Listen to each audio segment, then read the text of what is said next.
Hello, this is Mark Tooley, editor of Providence, a journal of Christianity and American foreign policy, with the pleasure today of speaking with the author of The Theology of Liberalism, Political Philosophy, and the Justice of God, who is Eric Nelson, professor of government at Harvard University.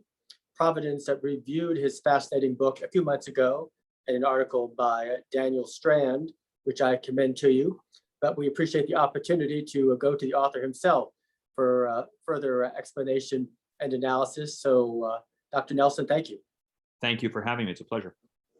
So, in summation, what is your book about? Well, my book is really trying to look at the ways, often the sort of unrecognized ways, in which what presents itself as sort of robustly secular, contemporary, liberal political philosophy is in extremely sort of deep and complicated ways entangled in theological debates. So in essence, the book is trying to lay all of that out and really tell the story of how liberal political philosophy in the Anglosphere in particular, although increasingly in Europe, but certainly political philosophy in the wake of John Rawls, took a very noticeable turn, which in retrospect becomes clear once we understand Rawls's own religious formation. And so I really begin there and then try to look at different strands of contemporary liberal and egalitarian political philosophy and scrutinize them for how they either sort of surreptitiously make use of what began life as religious or theological premises, or are sort of unselfconsciously rehaving, as it were, theological debates in drag. That is, debates that had already been had before for centuries at an incredibly high level of sophistication, but in a slightly different guise. And so anyway, that's the general thought. And how do you define liberalism, and how does its history intersect with the history of Christianity? Well, of course, that's the big problem, because the term liberalism, as applied to any system of thought before the early 19th century, is an anachronism. Liberalism as an ism, the term liberalism, is a product of the decade following the French Revolution in France and debates about the French Revolution. So whenever we use it in relation to earlier periods and earlier theorists, we're engaging in a kind of anachronism or a kind of sleight of hand about which we have to be careful. On the other hand, of course, the kind of distinctive constellation of institutional commitments that we associate with liberalism, things like religious toleration, freedom of speech, some sort of doctrine of the importance of privacy and its protection, government by consent, a whole set of sort of commitments that we identify as liberal did have their origins in the early modern period. And so we sort of inevitably look back to the 17th and 18th centuries to look for the antecedents of this cluster of commitments. And that's not stupid. That's exactly, that makes a great deal of sense. That's where they come from. But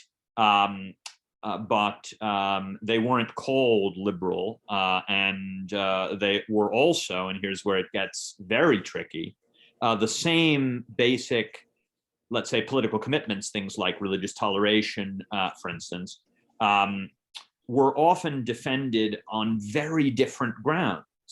And so really what we're talking about, is a set of liberalisms, a set of very different traditions of thought that sort of deliver this overlapping consensus in favor of this recognizable set of institutions. So what I mean by liberalism, I mean, the thing that I'm really interested in in thinking about in this book is not just that set of commitments, but one kind of rationale for them, namely the kind that derives them from a fundamental commitment to the autonomy of individuals as choosers, and so a view that places extreme importance on the protection of voluntary action, and then, as it were, reasons from that to this set of commitments. And I call it, maybe a bit clunkily, dignitarian liberalism. That is the idea that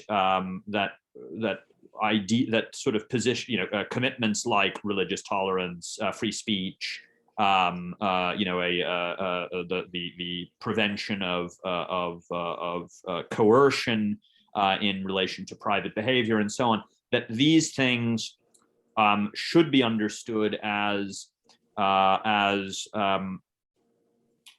implications of the correct understanding of persons as possessing dignity, where dignity is understood as something like the capacity for morality, the ability to choose. And that's really the line that I'm looking at. So it's very important to say there are other ways of getting to liberal commitments. I mean, you could, so for instance, just take a very obvious one. You could get to liberal commitments because you're a utilitarian, right? You could just think, look, what I'm interested in is maximizing well-being. And oh, by the way, I make the empirical claim that the way to maximize well-being is to sort of, protect people's rights in this broadly liberal way. That would get you a defense of the same cluster of commitments, but via a very different route. So this is not the only route, but obviously it's an extremely important one, and it's the one that the philosophers in the contemporary period, the sort of second half of the 20th century into the early 21st, whom I'm looking at, take themselves to be endorsing. That's to say, the people I'm looking at are dignitarian liberals. They're not utilitarians. They're not, any other kind, any number of other kinds of things. And so that's the tradition that I'm looking at. So I'm really trying in the first part of the book to think about, well, where does this thing called dignitarian liberalism come from? And I make the case, as you know, that this is really a position that begins as a theodicy, and then I sort of go from there. So yeah. And you draw into your genealogy of liberalism several categories from Christian history: Pelagianism, Augustinianism, Calvinism, and Arminianism, and related to the political struggles in Britain in the 1600s, between the Calvinist Parliament and the more Arminian royalists. So how did all that play out? Well, so in essence, again, and I should just say, these are all very problematic categories. So I try to be very careful about how I use them. Pelagian in particular is a very tricky one because, Pelagian is a term of abuse in the early modern period. No one says, hello, my name is John, I'm a Pelagian. A Pelagian is what you call someone you don't like. So getting, first of all, that's a challenge, and it's also a challenge because Pelagianism, it takes its name from a particular figure, as many of your viewers will know. That is this sort of late 4th, early 5th century British, kind of lay monk named Pelagius, who was then attacked by Augustine in a series of late polemical theological works. And about Pelagius himself, we know relatively little, and figures in the medieval and early modern periods knew even less. They possessed virtually no texts by Pelagius, but so they knew him, as it were, through the bits that Augustine quotes and then attacks. And so, Pelagianism as an ism, bears a complex relation to the actual figure of Pelagius, about whom we now know a bit more because various texts by Pelagius have been identified and studied in the last 100 years or so. So, but basically, the debate is classic and pretty simple. So it's that basically, if you begin by thinking that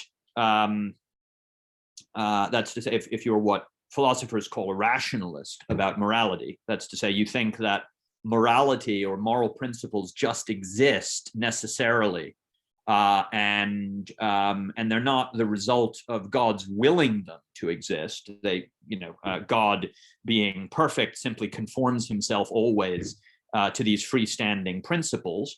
So the other view, which we know as voluntarism, is the view that says, no, it's God who makes these principles, right? God who sets the rules.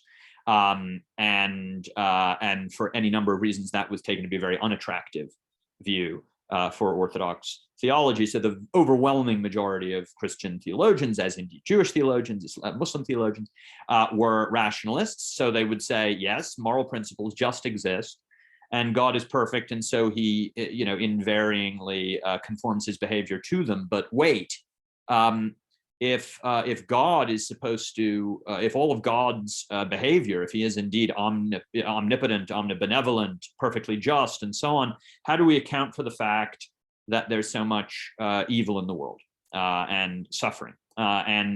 That issue becomes the debate known as the theodicy debate, although that's a term invented by Leibniz, coined by Leibniz in 1710. It's a debate that had been going on for a millennium and a half at that point, at least. And this is the attempt to try to explain how the evil or badness that exists in the world of different kinds is compatible with the hypothesis that an omnipotent and perfectly just God could have elected to create this world. And one of the kinds of badness, which was most worrisome, was the evil of punishment for sin. That's to say, if you were an Orthodox Christian, you believed that, particularly in the earlier period, you believed that the vast majority of the human race was going to be damned, and you needed to explain why God's justice was compatible with that fact. And so the most natural line of response, which is the one that Pelagius himself took, is to say, well, easy, it's because we're free, right? We're capable of morality. We're always capable of not sinning, of choosing not to sin. And therefore, if we do sin, God is just in punishing us. So fair enough. And then you could use that same argument to address a different but related worry, which is, how might you explain the fact of physical suffering in the world? Why is this a world that has earthquakes and cancer and all of these things? Well, you might say that the thing that's transcendently valuable is that there should be creatures like us who are capable of morality, of free choice. And perhaps we can imagine, although we could never prove, that in order for there to be creatures like us who are capable of morality, you need this complex recipe of natural forces and elements, one of the byproducts of which is going to be things like earthquakes and cancer, and that the badness of those things is outweighed by the transcendent value of our morality, of our capacity for morality. And that's basically the Pelagian view. The problem for Augustine, which is why he attacks Pelagius, is that this seemed to him, and to many who followed him, to possibly help you in the theodicy debate, but to be very, very dangerously incompatible with Christian doctrine, because if we're all perfectly capable of choosing not to sin, and thereby electing and meriting God's favor and election or salvation, why did we need Jesus to come and be crucified? Why did we need the atonement? What's the role of grace? Doesn't that all just collapse? And so Augustine responds by doubling down on his sort of massively important formulation of the doctrine of original sin, which says that we're not free, right, not to sin, that we're actually in bondage. The spirit is depraved, incapable of avoiding sin, and therefore the only thing that saves us is unmerited, irresistible grace. which is the position he takes at the very end of his life. And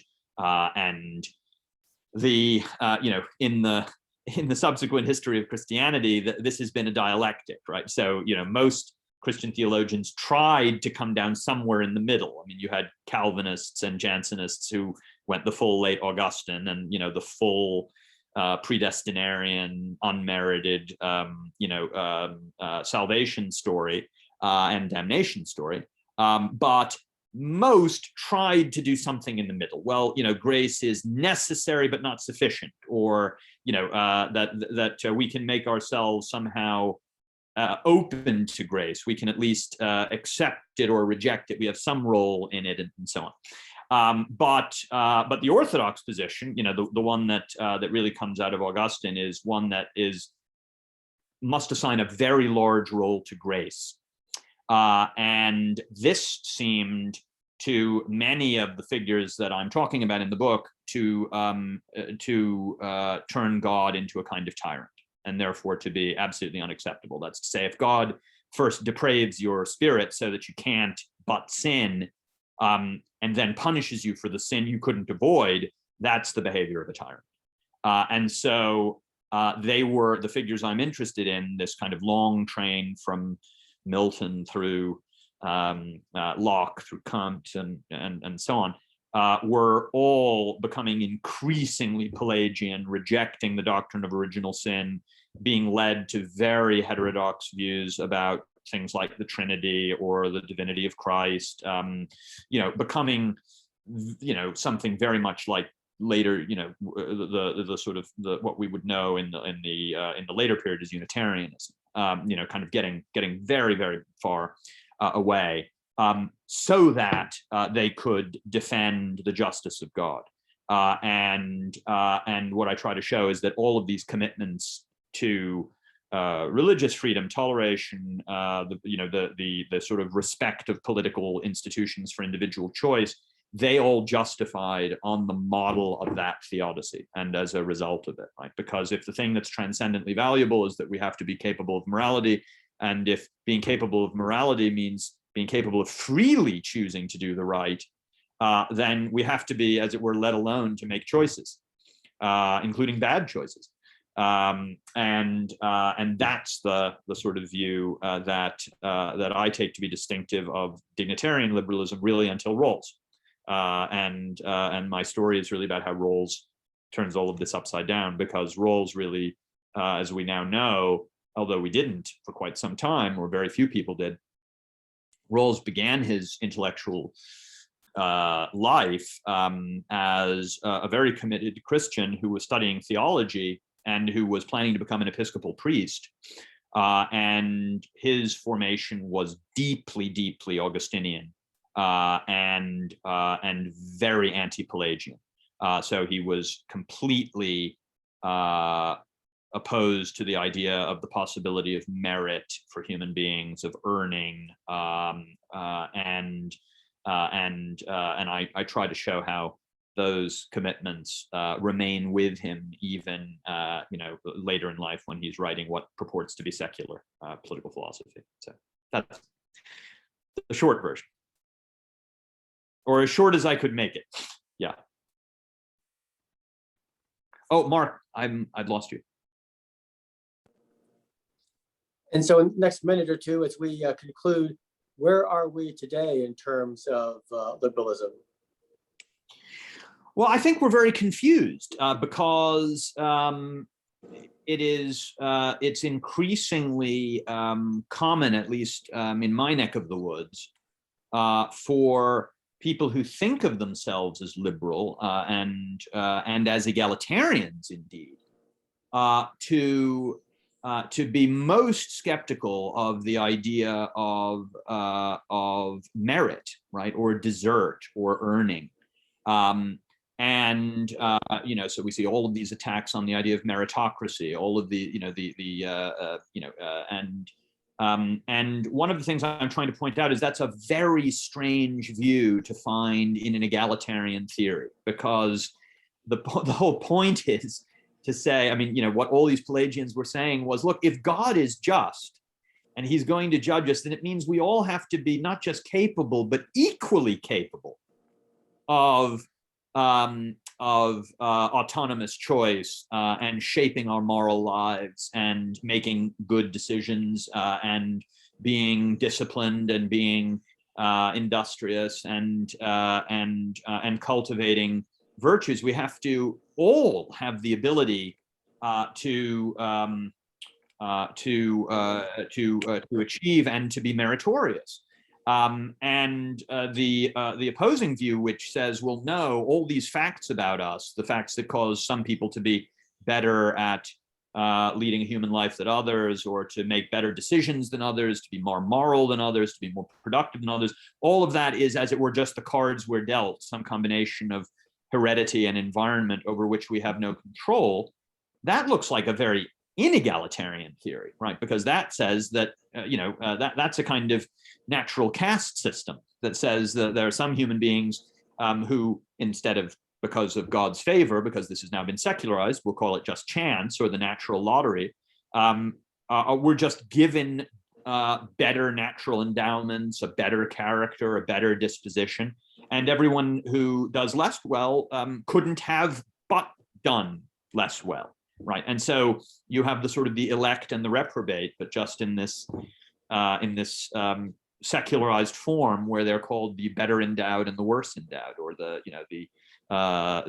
fortunate or the naturally unfortunate, and that to me seems like a very odd view to find at the center of a liberal egalitarian theory. So that's my thought.